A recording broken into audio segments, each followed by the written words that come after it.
السلام علیکم ورحمۃ اللہ وبرکاتہ۔ امید کرتا ہوں کہ سب ٹھیک ہوں گے۔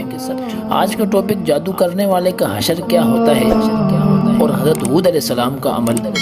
تو دوستو، شروع کرنے سے پہلے چینل کو سبسکرائب کریں اور لائک کریں اور ویڈیو کو پورا دیکھیں اور آگے شیئر بھی کریں تاکہ آپ کو بھی فائدہ ہو اور لوگوں کو بھی فائدہ ہو۔ تو دوستو، تاریخ کے حالات سے پتہ چلتا ہے کہ بعض انبیاء علیہ السلام کے معجزات بصورت عمل و وقوع میں آئے ہیں۔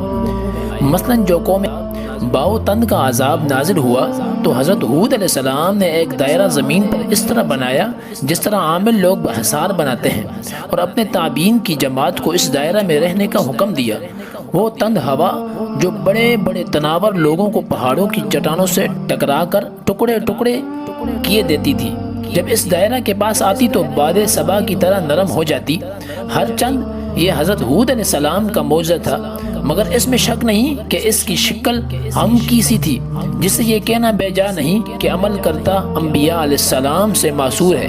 چنانچہ مولانا روم فرماتے ہیں کہ حضرت ہود علیہ السلام نے مسلمانوں کے گرد ایک ہاتھ کھینچ دیا، جب ہوا وہاں پہنچی تو نرم ہو جاتی تھی۔ اسی طرح آگے حضرت موسیٰ علیہ السلام کے زمانے میں جو عملیات تھے اور جادو کرنے والے، اسی طرح ملک مصر قدیم زمانے میں ساحرانہ عملیات کا گہوارہ تھا۔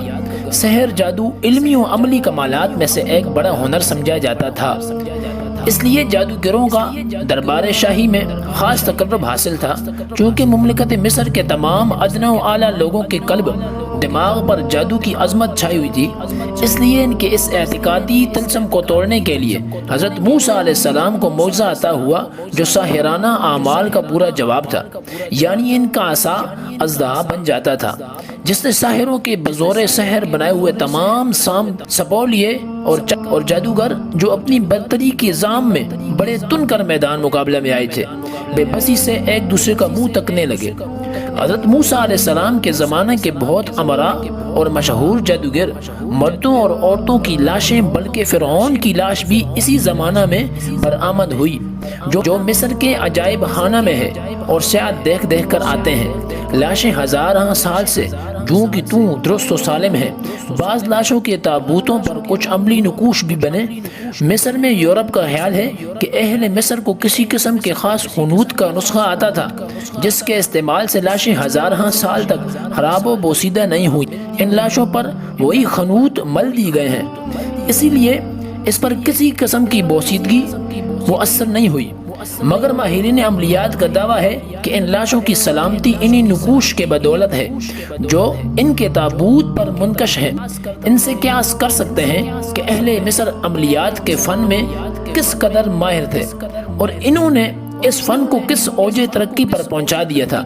ہزاروں سال گزرنے پر آج تک ان کے نقوش کی تاثیر قائم ہے۔ اسی طرح ہندوستان کا ایک مشہور سیاح اپنے سفر نامہ میں لکھتا ہے کہ مصری لاشیں کسی مسحالہ کے سبب سالم نہیں ہیں، بلکہ ان کی بقا کا راز خود ان کی 24 صندوقوں پر کند ہے۔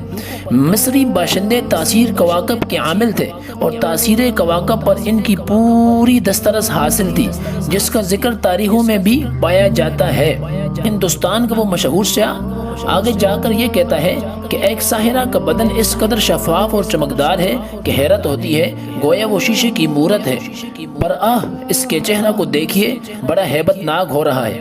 مرتے وقت سکرات کی تکلیف سے منہ کھل گیا ہے اور حد سے زیادہ کھل گیا ہے، جس سے مرنے والی کی شکل ڈراؤنی ہو گئی ہے، معلوم ہوتا ہے کہ منہ پھاڑ کر چیخ رہی ہے۔ کیسا ہی سنگ دل ہو، اس کا چہرہ دیکھ کر خوف خدا سے پانی پانی ہو جائے گا۔ اس ساحرہ کے صندوق کو غور سے دیکھ رہا تھا، ناگہاں چند نقوش آشنا نظر آئے۔ خیال دوڑا کہ دیکھا تو بغض و ہلاکائی دشمن کا منتر تھا۔ ہندوستان کے ایک جوگی نے اثناء سفر تیرتھ یاترا میں مجھ کو ایسے نقوش کا ایک تعویذ بتایا تھا، مگر وہ کہتا تھا کہ اس میں بعض نقوش کم ہیں جو مجھ کو معلوم نہیں۔ ساحرہ کے تابوت پر کل نقوش مل گئے ہیں، جن کو میں نے تمام و کمال نقل تو کر لیا، مگر جب ایسے عمل کرنے والوں کے انجام کو دیکھتا ہوں جس کے مجسم مثال ساحرہ کی لاش ہے تو دل کانپ جاتا ہے۔ خدا تعالیٰ ان تمام خرافات خبیثہ سے ہر انسان کو، خصوصاً ہر مسلمان کو محفوظ رکھے۔ تو دوستو، اسی طرح اللہ تعالیٰ سب کو محفوظ رکھے اس غلط کام سے، اللہ تعالیٰ سب کی حفاظت فرمائے، نماز کی پابندی رکھیں اور دعاؤں میں یاد رکھیں۔ السلام علیکم ورحمۃ اللہ وبرکاتہ۔